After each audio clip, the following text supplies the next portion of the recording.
Bear to You by Sylvia Day Chapter 8 Part 1. Before listening, don't forget to like, share and subscribe. Thank you. Gideon shoved a hand through his hair and exhaled harshly. You don't mean that. I was suddenly very tired, exhausted from fighting with myself over him. I really do. You and me. It was a mistake. His jaw tightened. It wasn't. The way I handled it afterward was the mistake.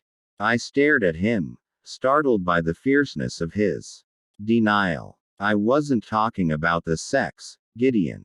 I'm talking about my agreeing to this crazy strangers with benefits deal between us. I knew it was all wrong from the beginning. I should have listened to my instincts. Do you want to be with me, Eva? No. That's what. Not like we discussed at the bar. More than that. My heart started to pound. What are you talking about? Everything. He left the bar and came closer. I want to be with you. You didn't seem like you did Saturday. My arms tightened around my middle. I was reeling. So, I was too. His hands went to his hips. Then his arms crossed like mine. Christ. Eva. I watched him squirm and felt a flare of hope. If that's all you've got, we're done. The hell we are. We've already hit a dead end if you're going to take a head trip every time we have sex. He visibly struggled with what to say. I'm used to having control. I need it. And you blew it all too. Hell in the limousine. I didn't handle that well. Ya think? Eva. He approached. I've never experienced anything like that. I didn't think it was possible for me to. Now that I have, I've got to have it. I've got to have you. It's just sex, Gideon. Super awesome sex, but that can seriously screw with your head when the two people doing it aren't good for each other. Bullshit. I've admitted I fucked up.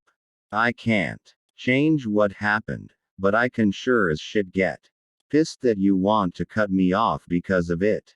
You laid out your rules and I adjusted to accommodate them, but you won't make even a tiny adjustment for me. You have to meet me halfway. His face was hard with frustration. At least give me a damn inch. I stared at him, trying to figure out what he was doing and where this was going. What do you want, Gideon? I asked softly. He caught me to him and cupped my cheek in one hand. I want to keep feeling the way I feel when I'm with you. Just tell me what I have to do. And give me some room to screw up. I've never done this before. There's a learning curve. I placed my palm over his heart and felt its pounding rhythm. He was anxious and passionate, and that had me on edge. How was I supposed to respond? Did I go with my gut or my common sense? Done what before? Whatever it takes to spend as much time with you as possible, in and out of bed. The rush of delight that swept through me was ridiculously powerful. Do you understand how much work and time a relationship between us is going to take, Gideon? I'm wiped out already. Plus I'm still working on some personal stuff, and I have my new job. My crazy mother. My fingers covered his mouth before he could open it. But you're worth it, and I want you bad enough. So I guess I don't have a choice, do I? Eva. Damn you. Gideon lifted me, hitching one arm beneath my rear to urge me to wrap my legs around his waist. He kissed me hard on the mouth and nuzzled his nose against mine. We'll figure it out. You say that as if it'll be easy. I knew I was high maintenance and he was obviously going to be the same. Easy's boring. He carried me over to the bar and set me down on a bar stool. He pulled the dome off my place setting and revealed a massive cheeseburger and fries.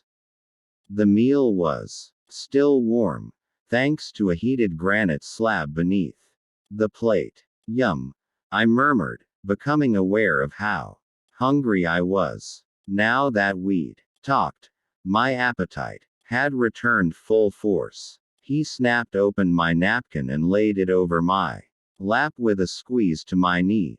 Then he took the seat beside me. So, how do we do this? Well, you pick it up with your hands and put it in your mouth.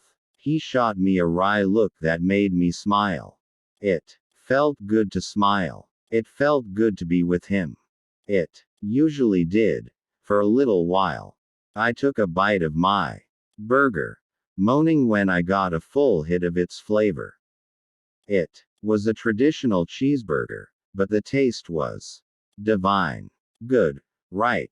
He asked. Very good. In fact, a guy who knows about burgers this good might be worth keeping to myself. I wiped my mouth and hands. How resistant are you to exclusivity? As he set his burger down, there was an eerie stillness to him. I couldn't begin to guess what he was thinking. I assumed that was implied in our arrangement. But to avoid any doubts, I'll be clear and say there won't be any other men for you. Eva. A shiver moved through me at the blunt finality in his tone and the iciness of his gaze. I knew he had a dark side. I'd learned long ago how to spot and avoid men who had dangerous shadows in their eyes. But the familiar alarm bells didn't ring around Gideon as they maybe should have. But women are okay, I asked to lighten the mood.